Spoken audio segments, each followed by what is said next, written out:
조던 필의 신작 영화 어스는 전작 겟아웃과 달리 영화의 결말을 보고 난 이후에도 많은 의문을 남기게 됩니다. 수많은 토끼와 알 수 없는 복제인간들의 행동들, 과연 영화 속에서 등장하는 숨겨진 의미는 무엇이었을까요? 지금 확인해 보겠습니다.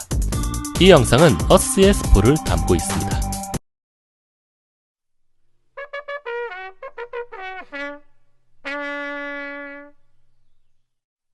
복제인간들이 살고 있던 지하에는 복제인간의 주식으로 토끼가 등장합니다. 왜 많고 많은 동물 중에서 토끼일까요? 우선 토끼의 경우 쥐 다음으로 포유류의 바퀴벌레라 할 정도로 번식력이 매우 뛰어납니다.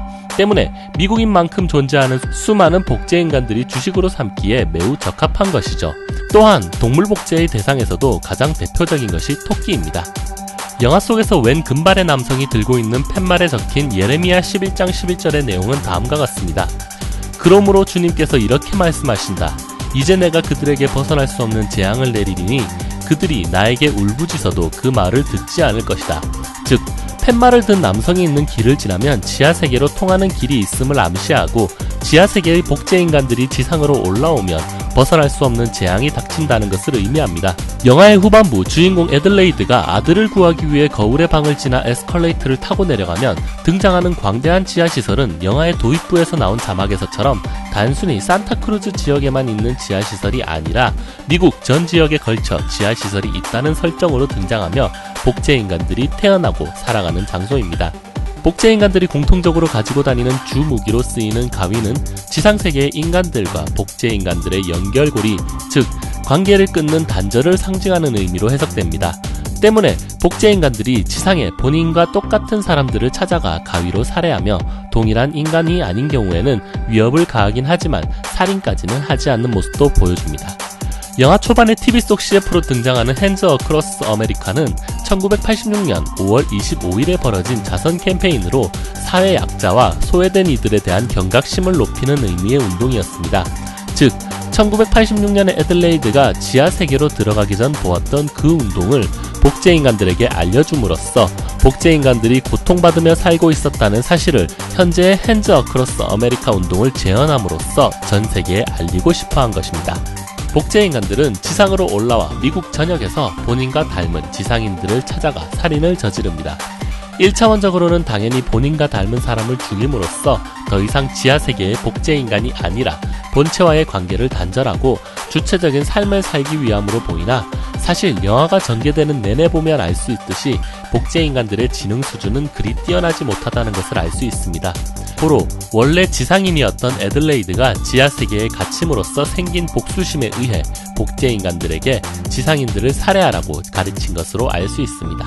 단순히 산타모니카 지역의 사람들 뿐만 아니라 미국 전 지역의 사람들의 복제인간이 존재합니다. 즉, 영화 속에서 등장하는 실마리로는 인간들이 복제인간을 만들었고 인간들이 지하시설도 만들었다고 합니다. 애들레이드가 바뀌었던 어린 시절 1986년에 이미 복제인간들이 통제를 받지 못하고 단순히 방치되고 있었던 것을 보면 1960년도에서 1970년대의 냉전시대에 미국의 정부에서 특수한 목적으로 만들어진 것임을 알 수 있습니다. 영화의 기본 베이스가 되는 나와 동일한 외형을 가진 사람을 흔히 도플갱어라고 합니다. 도플갱어는 독일의 미신으로 나와 똑같은 모습의 사람을 만나게 되면 미쳐버리거나 죽게 된다는 미신입니다. 하지만 영화 어스는 도플갱어의 내용을 담고 있으면서도 미국 내에서도 미국인이면서도 미국인이 아닌 사회적 약자들과의 갈등을 담은 내용으로 상징적인 면에서는 영화의 제목 어스가 바로 US, 즉 미국을 의미합니다. 앞서 이야기한 것처럼 어스는 단순히 어둠과 빛의 의미를 담기보다는 해석할수록 더욱 색다른 의미를 내포하고 있습니다. 그 중에서도 빨간 옷을 입은 존재 자체를 인정받지 못한 지하세계의 복제인간들을 현 미국의 대통령 도널드 트럼프의 지지자들을 의미한다고 볼 수 있습니다. 실제로 미국에선 우익이자 공화당의 지지자들을 레드라고 표현하고 좌익이면서도 민주당의 지지자들을 블루라고 부릅니다. 도널드 트럼프를 지지하는 대부분의 레드들은 교육을 제대로 받지 못한 가난한 사람들이 대부분이며 미국에서 목소리를 내지 못하고 살아온 소외계층들이 많습니다. 영화 속 복제인간들도 현실의 레드들처럼 말도 제대로 하지 못하고 리더가 지시하는 명령 외에는 주체적인 생각을 가지고 행동하지 못함을 알 수 있습니다. 영화 속에 등장하는 모든 지상인과 복제인간은 스타일을 제외하고는 똑같이 생겼습니다. 하지만 주인공 애들레이드의 아들 제이슨의 복제인간은 가면을 벗어보면 화상으로 인한 흉터가 있으며 유달리 다른 복제인간들에 비해 짐승적인 면을 많이 보여줍니다. 영화 초반 제이슨의 누나가 해변가에서 동생을 산만하다고 표현하는데 이는 제이슨이 어린 시절 ADHD 증세가 있었지만 꾸준한 정신과 치료를 받아 완쾌되었음을 알 수 있습니다. 하지만 지하세계의 제이슨 복제인간은 별다른 치료를 받지 못한 상태로 성장하여 극단적인 짐승과 같은 행동만을 반복하는 생명체로 성장해온 것이죠. 또한 아들 제이슨이 영화 속에서 내내 가지고 놀던 고장났다던 마술도구를 지하세계에서 따로 구할 수가 없어 마술도구를 대신하여 라이터로 행동을 모방하였습니다.